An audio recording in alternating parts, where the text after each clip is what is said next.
Baie welkom vandag weer by jou lewendige dagstukkies, dag 276. Job 2 vers 10. Moet ons net die goeie van God aanvaar en nie ook die swaar nie?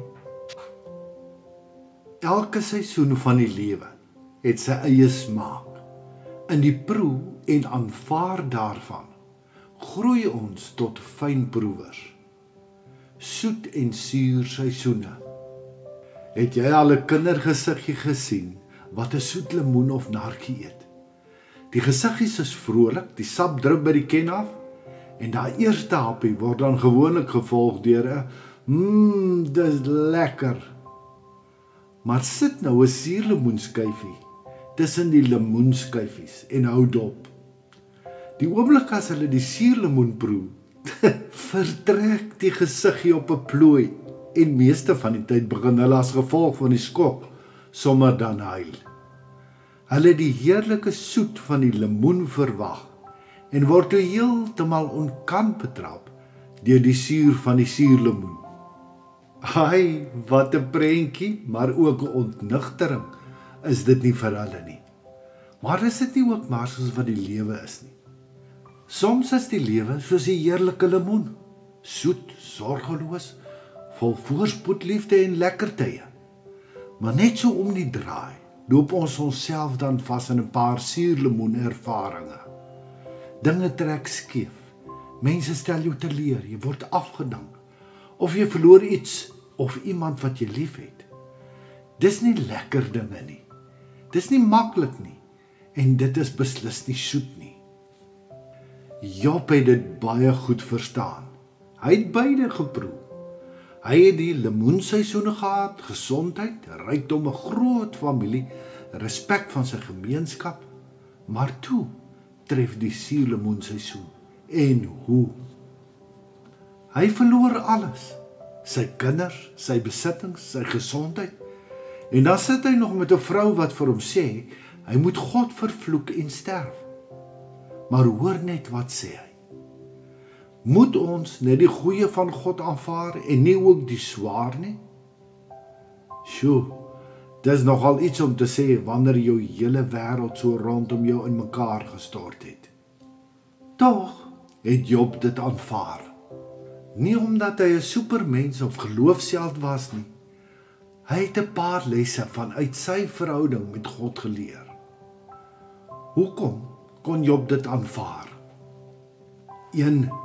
Hy het geweet, God is nie net goed as dinge goed gaan nie.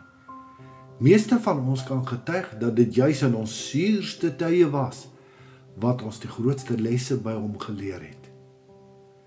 Job het ook verstaan, dat swaar kry nie beteken, God is kwaad nie. Baie mense dink, wat het ek verkeerd gedoen? Maar Job het nie vasgehaak in skuldgevoelens of selfverwyte nie. Hy het geweet, dat ook suurlemoene deel van God se resep vir die lewe is. Hy het besef, dat al kan hy nie God verstaan nie, vertrou hy God om met die soet en suur van die lewe sy geloof te versterk en te laat groei. Hy het geweet, dat die lewe nie net oor die hede gaan nie, maar ook God se groter ewigheid geheel. En ook het hy verstaan, dat jy die beste helper kan wees vir ander, wat suurlemoene eet, eers as jy dit al self geëet het.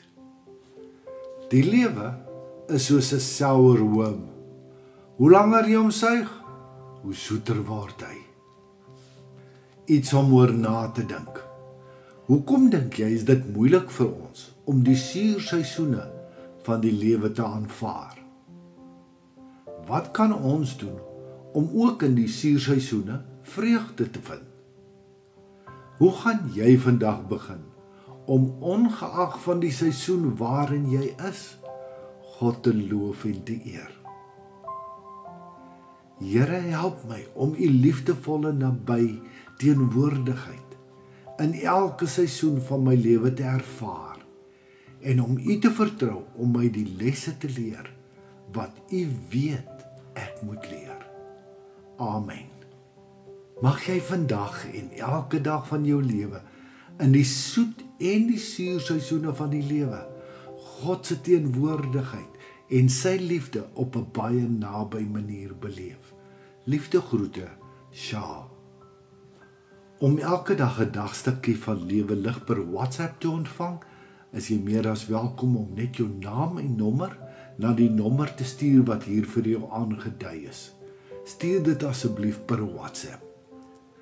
Jy is ook meer as welkom om ons Lewe Lig Gemeenskap Facebookblad te besoek, asook ons Lewe Lig Gemeenskap YouTube kanaal.